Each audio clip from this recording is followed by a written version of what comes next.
ছড়িয়েছে যে কোটা বিরোধী আন্দোলন, সেই আন্দোলনে গতকালকে শিক্ষার্থীদের উপর যে হামলা হয়েছিল, সেই হামলার প্রতিবাদে আজকে কিন্তু তাদের নতুন কর্মসূচি ছিল এবং সেই কর্মসূচিতে অংশ নেবার জন্য কিন্তু এই ঢাকা বিশ্ববিদ্যালয় ক্যাম্পাসের রাজু ভাস্কর্যের দিকে আসার চেষ্টা করছেন আন্দোলনকারীরা এবং প্রতিটি পয়েন্টে কিন্তু তাদেরকে বাধার মুখোমুখি হতে হচ্ছে। যে সরকার দলীয় যে রাজনৈতিক সংগঠনগুলো রয়েছে এবং হচ্ছে যে বিশেষ করে ছাত্রলীগ। এই মুহূর্তে আমরা রয়েছি রাজধানীর যে ঢাকা কলেজের সামনে সায়েন্স ল্যাব যে মূর্তি, এখানে কিন্তু আমরা সকাল থেকে দেখছিলাম যে কোটা বিরোধী আন্দোলনকারীরা যারা রয়েছেন তারা কিন্তু এই সড়কটি বন্ধ করে রেখেছিলেন এবং পরবর্তীতে কিন্তু আমরা দেখেছি যে ঢাকা কলেজের ছাত্রলীগের নেতাকর্মীরা তারা কিন্তু এসে কোটা বিরোধী যারা রাস্তায় অবস্থান করছিলেন তাদেরকে কিন্তু লাঠি সোঁতা দিয়ে ধাওয়া করেন। সেই ধাওয়ার প্রেক্ষিতে আন্দোলনকারীরা এই মুহূর্তে অবস্থান নিয়েছেন সায়েন্স ল্যাবের অপর যে প্রান্ত, সেখানে ধাওয়া বা ধাওয়ার ঘটনা ঘটছে এবং হচ্ছে যে ওটার পক্ষের তারা কিন্তু এই পক্ষের যারা রয়েছেন তাদের উপরে কিন্তু আক্রমণ চালাচ্ছেন এবং হচ্ছে যে এক ধরনের এবং নিউ মার্কেটের দোকানপাট যেগুলো রয়েছে সবই কিন্তু বন্ধ হয়েছে।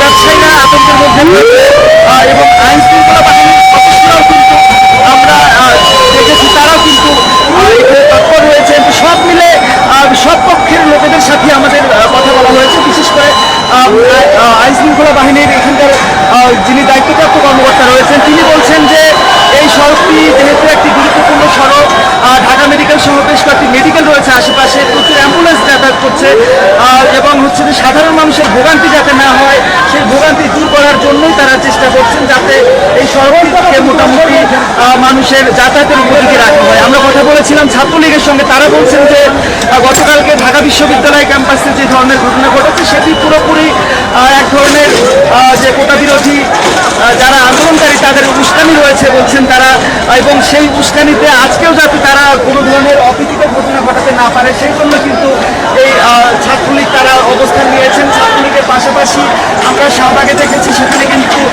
কেন্দ্রীয় স্বেচ্ছাসেবক লীগের নেতৃবৃন্দ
হয়েছে।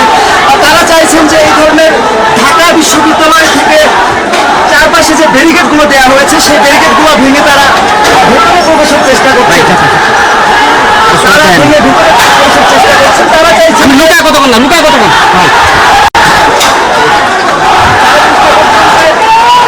তারা চেষ্টা করছেন যে যেভাবেই হোক আজকের দিনটি তারা অন্তত সফলভাবে একটা পার করতে চান।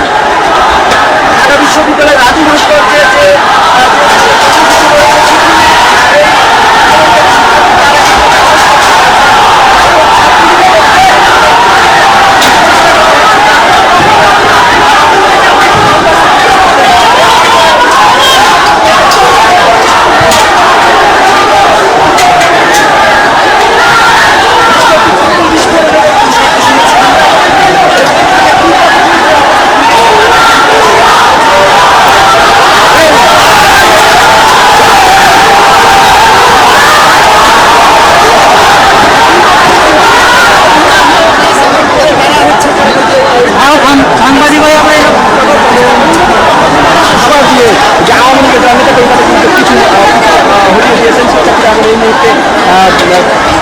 নিউ মার্কেটের দিকে ঢাকা কলেজের দিকে এগিয়ে যাচ্ছেন এবং সায়েন্স ল্যাব পুরোপুরি শিক্ষার্থীদের দখল রয়েছে এবং ঢাকা কলেজ ছাত্রলীগ যতটুকু যে রাজপথ তাদের দখলে ছিল এখন কিন্তু সেই পরিমাণ রাজপথ তাদের দখলে নেই। তারা ঢাকা কলেজের ভিতরে ঢুকে গেছে এবং এই মুহূর্তে আন্দোলনকারীরা তারা কিন্তু ঢাকা কলেজের সম্মুখের রাজধানী সেখানে অবস্থান নিয়েছে। এখন নীতি আসে দেখতে পাচ্ছেন কি পরিমাণ শিক্ষার্থীরা আসলে এখানে জড়ো হয়েছেন এবং আমরা দেখতে পাচ্ছি একজন গণমাধ্যম কর্মীর উপর তারা কিন্তু জড়া হচ্ছেন। তারা মাঝে মধ্যে হয়ে থাকেন গণমাধ্যমকে নামতে হবে।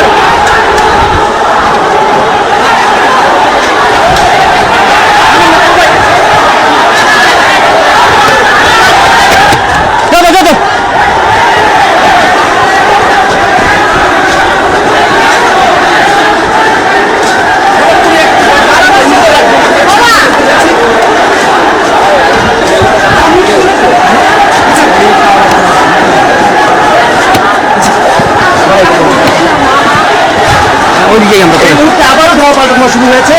এই মুহূর্তে ঢাকা কলেজ ছাত্রলীগ তারা এসে আবারও তাদেরকে পিছু হটানো হয়েছে। তারা কিন্তু আবারও সামনের দিকে এগোনোর চেষ্টা করছে। আর সব মিলেই কিন্তু এক ধরনের উত্তেজনাকর একটি পরিস্থিতি। ওটার বিরুদ্ধে যে আন্দোলনে নেমেছিলেন শিক্ষার্থীরা সেটা পুরোপুরি সহিংসতার রূপ দিয়েছে। যে মুহূর্তে আমরা এই মুহূর্তে লাইভ করছি সেই মুহূর্তে কিন্তু ঢাকা শহর প্রায় অচল হয়ে গেছে। বিভিন্ন জায়গায় শিক্ষার্থীরা রাস্তা ব্যারিকেড করেছেন এবং হচ্ছে যে যান চলাচল পুরোপুরি বন্ধ হয়ে গেছে। তবে দুঃখজনক বিষয়টি একটু আগে আমরা লক্ষ্য করলাম একজন গণমাধ্যম কর্মী কিন্তু আক্রমণের ঘোষণা করেছেন। গণমাধ্যমকেও তারা প্রতিপক্ষ মনে করছেন এবং এই ধরনের আক্রমণ কিন্তু তারা চালাচ্ছেন।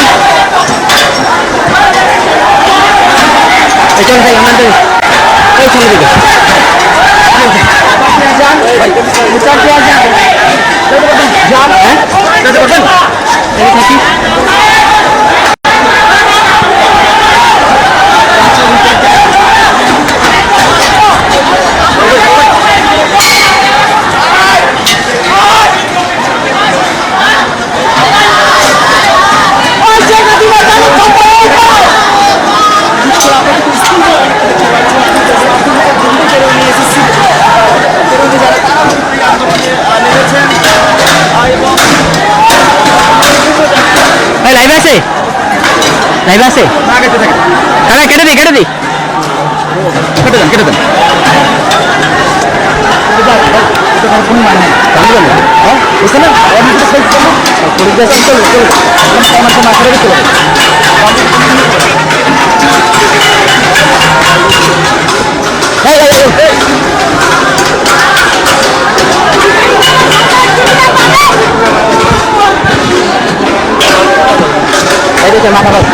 হেলমেট প্রবলেম বাইকের বাচ্চা হেলমেট না দিয়ে গেছে আমি বুট করে চেক করি মাথা পড়লে মাথা ফাট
ভিডিও কর আসেন না একটা ভিডিও কর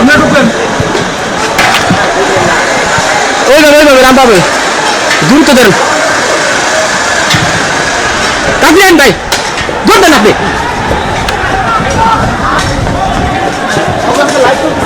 হ্যাঁ কোনটা হেলমেট নিয়ে ফোন দিয়া লাইট চলতেছে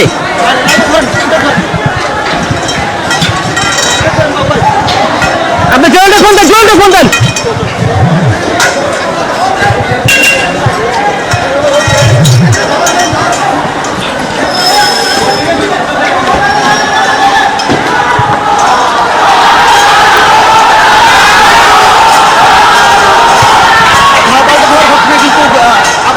এই মুহূর্তে ঢাকা কলেজ ছাত্রলীগ তারা কিন্তু শিক্ষার্থীরা রয়েছেন তাদের উপরে হয়েছেন এবং তাদেরকে খাওয়া দিয়ে আবারও সেই সায়েন্সে পার করানোর জন্য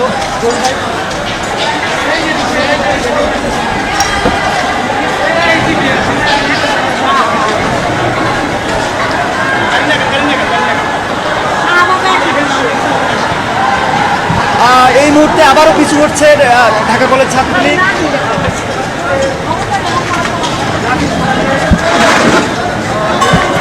বেশি সংখ্যক কিন্তু ওটার পক্ষের শিক্ষার্থীরাই কিন্তু আমরা বেশি দেখছি আসলে ওই পক্ষ থেকে তাদের যে আক্রমণ সেটি তারা চালাচ্ছে এবং এই অবস্থায় কিন্তু হঠাৎ করে যে অবস্থার এত অবনতি হচ্ছে তা কিন্তু না। আমরা মোটামুটি ঘন্টাখানেক দখলে রাখার যে চেষ্টা সেই চেষ্টাতে কিন্তু দুই পক্ষই করে যাচ্ছে যে কোটার আন্দোলনের যে আন্দোলনটি শুরু হয়েছিল যে কোটার ভিত্তিতে কোটার যে বিভাজন এবং যে কোটাকে 5% বা 10% নামিয়ে নিয়ে আসা অযৌক্তিক কোটা যেগুলোতে প্রয়োগ করা হয় সেগুলো প্রত্যাহার সহিংসতায় দিয়েছে গতকালকে ঘটনা আমরা দেখেছি ঢাকা বিশ্ববিদ্যালয়ে যে ছাত্রলীগ এবং যে আন্দোলনকারী শিক্ষার্থীদের মধ্যে চাপি ঢিল লাগবে একটা ওইদিকে যা ভাই এই মুহূর্তে ঢাকা শহর বলতে গেলে আমার একটা ভিডিও করি বিভিন্ন জায়গায় ব্যারিকেড থাকার কারণে ব্যারিকেড দিয়েছে এবং বিভিন্ন জায়গায় কিন্তু বিভিন্ন অপ্রীতিকর ঘটনা মারামারি ঘটনা ঘটেছে অবস্থার মধ্য দিয়ে যাচ্ছে কিন্তু আমার নিয়ম ভাই কোটা বিরোধী আন্দোলন আমরা ছাত্রলীগের সঙ্গে কথা হয়েছিল তারা কিন্তু বলছেন যে গতকালকে তারা যে ঘোষণা দিয়েছে আজকে তারা হচ্ছে বেলা 3টার সময় রাজু ভাস্কর্যের সামনে তারা নেবেন এবং হচ্ছে যে তাদের কর্মসূচি পালন করবেন সেই দাবি সেই সময় কিন্তু আর খুব বেশি বাকি নেই। আবার এই যে বৈষম্য বিরোধী ছাত্র সমাজ যাদের কথা বলা হচ্ছে তারাও কিন্তু দাবি করে রেখেছেন যে তারাও রাজু ভাস্কর্যে যে আন্দোলন তারা হচ্ছে যে অবস্থান নেবেন এবং কর্মসূচি পালন করবেন এবং সেই কারণে কিন্তু এই মুহূর্তে উত্তেজনা বেশি বিরাজ করছে। মানে যেটি বলার চেষ্টা করছি আমি যে ঢাকা বিশ্ববিদ্যালয় করছে বৈষম্য বিরোধী ছাত্র সমাজ এবং তাদেরকে প্রতিহত করছে প্রতিটি পয়েন্টে ছাত্রলীগ এবং আমরা দেখেছি যে প্রতিটি পয়েন্টে কিন্তু ধরনের হামলার ঘটনা ঘটছে একে অন্যের উপরে আক্রমণ করছে অর্থাৎ যে পক্ষ এখান থেকে বেরিয়ে আসতে পারবে তারা গিয়ে রাজু ভাস্কর্যে গিয়ে অবস্থান নেবে এবং এই আন্দোলনে তারা এইটিকে এক ধরনের তাদের বিজয় বলে তারা মনে করছেন। এই মুহূর্তে দেখতে পাচ্ছেন যে কী পরিমাণ ইট পাটকেল আসলে এই রাস্তা জুড়ে পড়ে রয়েছে এবং মানুষ কিন্তু আতঙ্কিত হয়ে গেছে তারা সাধারণ মানুষের ভাই ওকে ভাই তারা এখানে আমার সহকর্মী বলতে চাই যে পিছনে ফিরে আসার জন্য ফিরে করছে আমরাও পুরোপুরি আসলে নিরাপদ যে আমাদের আসেনি যে কারণে আমরাও কিছুটা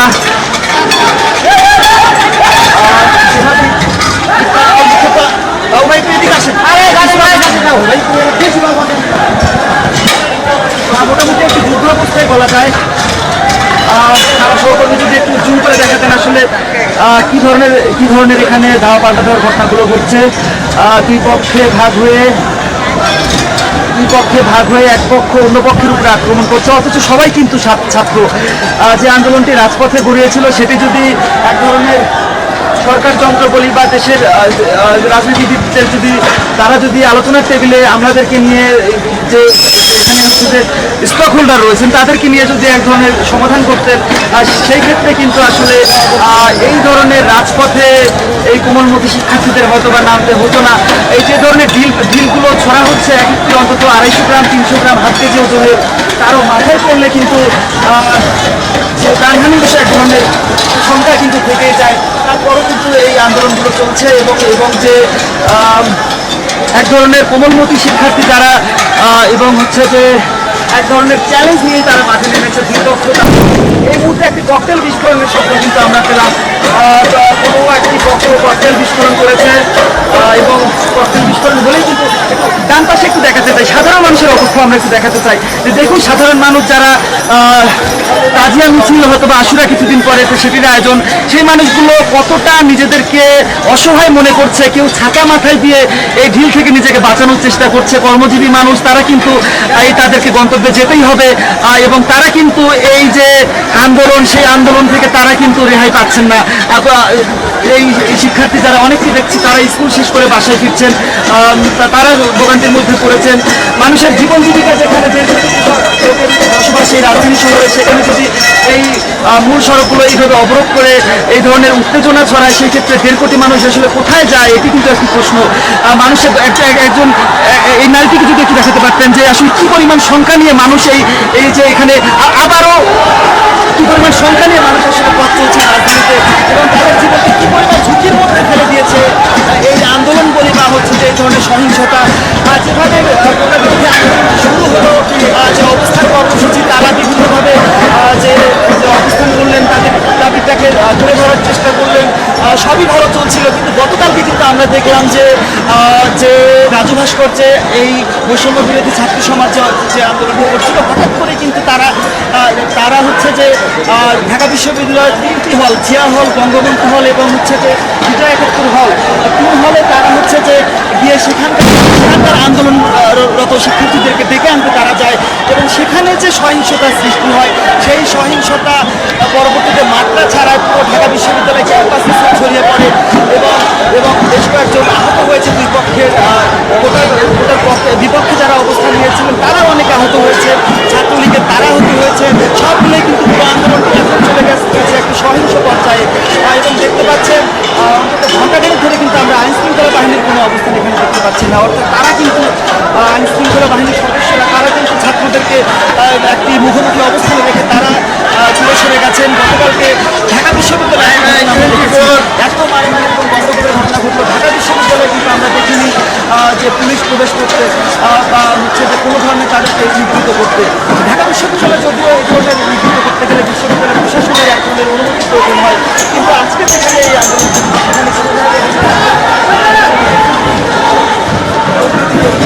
দুই পক্ষকে যদি ছত্রভঙ্গ করে দিতেন তাদের কিন্তু আসলে এই কোমলমতি শিক্ষার্থী যাদের বাবা মা কিন্তু এক ধরনের আতঙ্কের মধ্যে দিন কাটাচ্ছেন, তারা কিন্তু হচ্ছে যে কিছুটা হলেও নিরাপদ হতে পারবেন। আমরা এই ফুটেজগুলো একটু দেখাতে চাই। এর মধ্যে আমি একটু এই হেলমেট এবং যে ইয়েগুলো নিয়ে আসি, আপনি ফোনটা রাখেন এবং খুব খারাপ পজিশন দেখলে দেখে চলে এটা দাদা ও ইয়া